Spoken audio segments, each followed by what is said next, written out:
12 द्वारिका। द्वारिका में रहकर कृष्ण ने सुखपूर्वक जीवन बिताया। यहीं रहकर उन्होंने हस्तिनापुर की राजनीति में अपनी गतिविधियां बढ़ाईं और 8 स्त्रियों से विवाह कर एक नए कुल और साम्राज्य की स्थापना की। द्वारिका वैकुंठ के समान थी। कृष्ण की 8 पत्नियां थीं।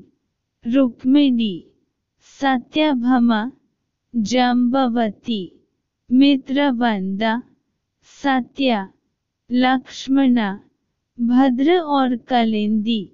इनसे उनका कई पुत्र और पुत्रियों की प्राप्ति हुई। इसके बाद कृष्ण ने भौमासुर नरकासुर द्वारा बंधक बनाई गई लगभग 16,000 स्त्रियों को मुक्त कर उन्हें द्वारिका में शरण दी। नरकासुर प्रागज्योतिषपुर का दैत्यराज था, जिसने इंद्र को हराकर उनको उनकी नगरी से बाहर निकाल दिया था।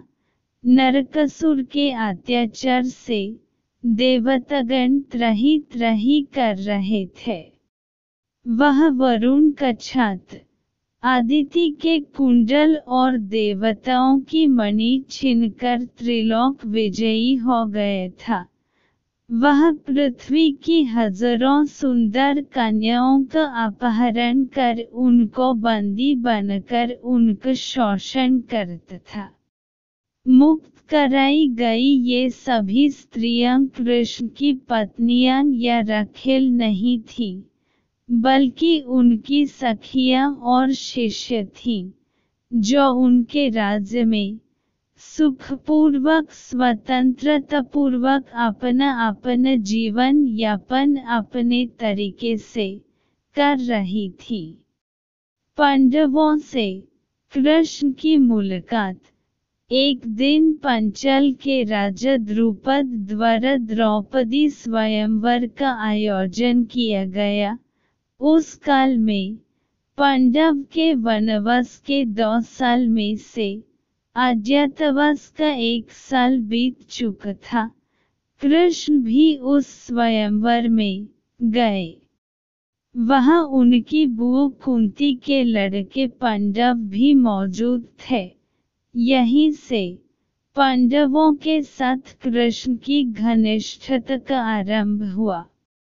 पांडव अर्जुन ने मत से भेद कर द्रौपदी को प्राप्त कर लिया और इस प्रकार अपनी धनुर्विद्या का कौशल अनेक देश के राजाओं के समक्ष प्रकट कर दिया। अर्जुन की इस कौशलता से श्री कृष्ण बहुत प्रसन्न हुए।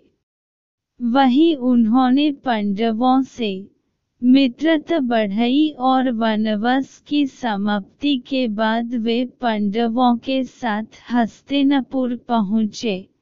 कुरुराज धृतराष्ट्र ने पांडवों को इंद्रप्रस्थ के आसपास का प्रदेश दे रखा था।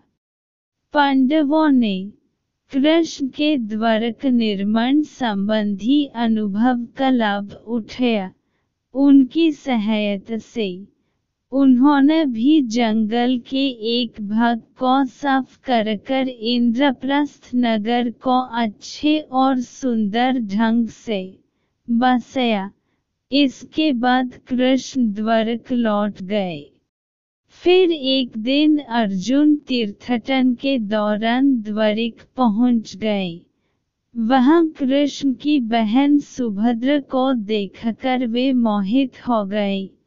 कृष्ण ने दोनों का विवाह कर दिया और इस तरह कृष्ण की अर्जुन से प्रगाढ़ मित्रता हो गई।